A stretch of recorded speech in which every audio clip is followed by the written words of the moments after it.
What's up, YouTube? It's Zandar the Legend, your guide through our Gatecrash pre-release series. And today, we're getting a little farther into our series with 4 of them still left. We pulled a bunch of mythics last time. What will happen today?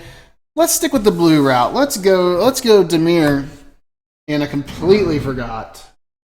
It's that time. If you're new, if you haven't said hi to her, everybody, welcome Paula Dean, as she's going to slice through pre-releases like butter, or so we hope. Let's see how Oh yeah, see, she can go right through pre-releases.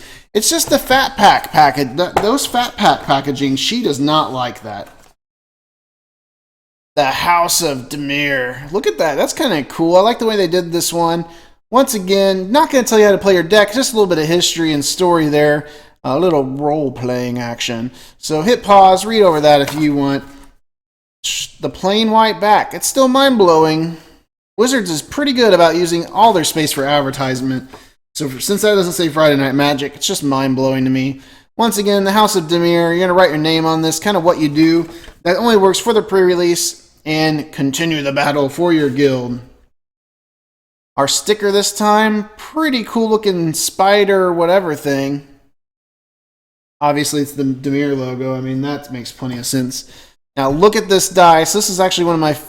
This is a pretty good-looking dice right here. I like this one a lot. Blue, black, really easy to read numbers. A little bit of white in there. Pretty good-looking dice.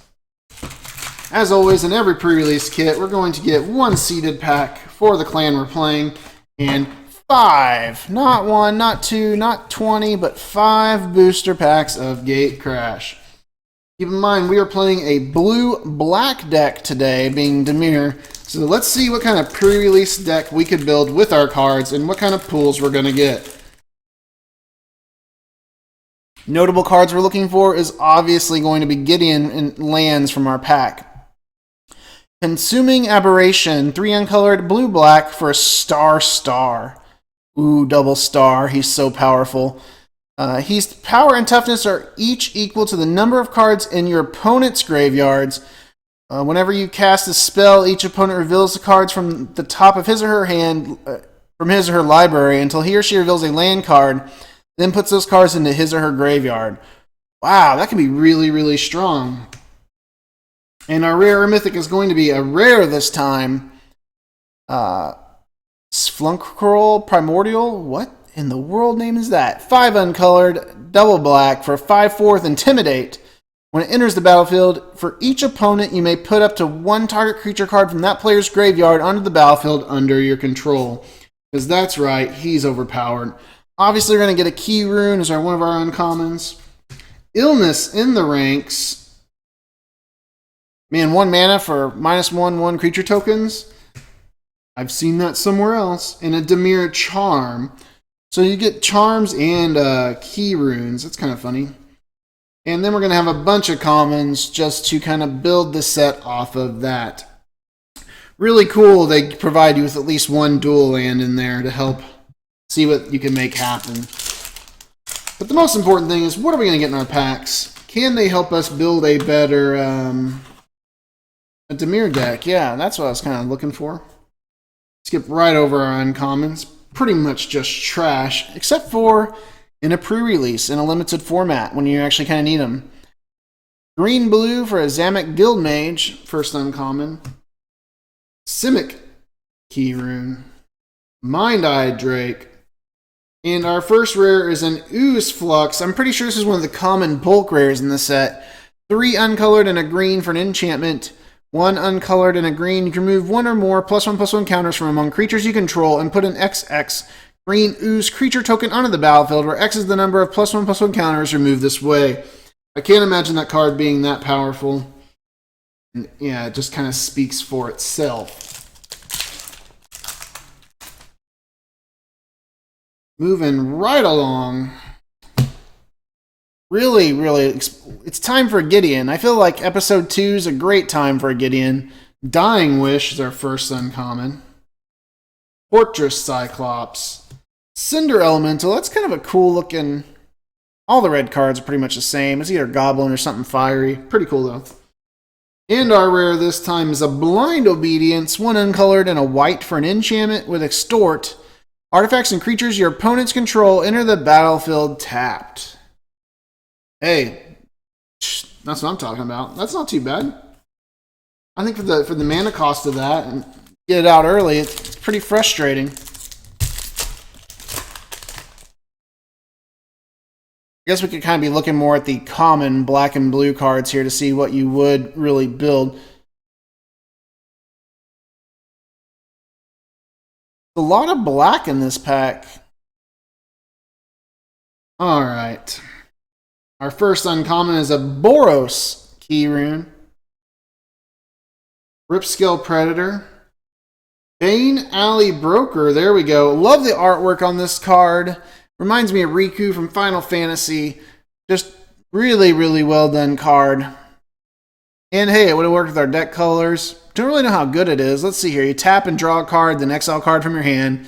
You may look at cards exiled with the Bane Alley Broker.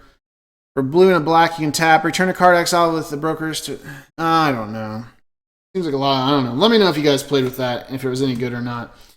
And our rare is a Fathom Mage. Wasn't that... Yeah, that's what it is. It's the card from the first set. Well, I can tell you right now, I know which one I like better, and it's not because it's foily. It's just because I just like the artwork better on the other one as well. So since that's going to be a bulk rare, that ain't going to be worth hardly anything. But 2 uncolored, green and a blue, for a 1/1 with Evolve. Whenever a +1/+1 counter is placed onto Fathom Mage, you may draw a card. No land. Down to our last 2 packs.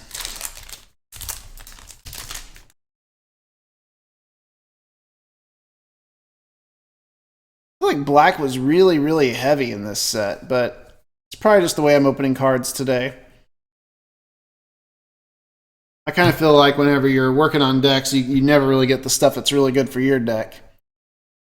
Corsair Confession. Kind of a weird looking guy. Illness in the Ranks. We've already seen that one. Was goblins a thing in this series? I guess we're going to find out. Experiment 1. Really creepy looking guy. Oh my gosh, another Fathom Mage. That's just unfathomable. Oh, you see what I did there? Guys, it's that time. It's the last pack for this episode. Make sure you hit that subscribe or like button. It does help us bring new content to the channel, new product openings, and helps us continue our pre-release series. More importantly, it lets me know you're watching and liking what we're doing, so we can keep doing more of what you like. Leave me a comment too. I love talking back to people, especially if you played during Gatecrash. Let me know with some of these cards in the set. They're your favorite and why. Scarab Guildmage. Gridlock. Ground Assault. And our last rare or mythic. A Gruul Rage Beast. Very Gruul heavy in this. 5 uncolored and a red-green for a 6/6 beast. Whenever the Rage Beast or another creature enters the battlefield under your control, that creature fights target creature and opponent controls. Awesome ability. We all love that ability, especially with Epic Confrontation and some of the other cards. I feel like this probably been a pretty good bomb in the limited pre-release. And guys, that's it for today's episode of Gatecrash. That was the Dimir set, which is blue and black, and I am proud of myself because I am slowly learning the Gatecrash, Ravnica, Return to Ravnica, and Dragon's Maze blocks. So leave me a comment down below, and we'll catch you next time.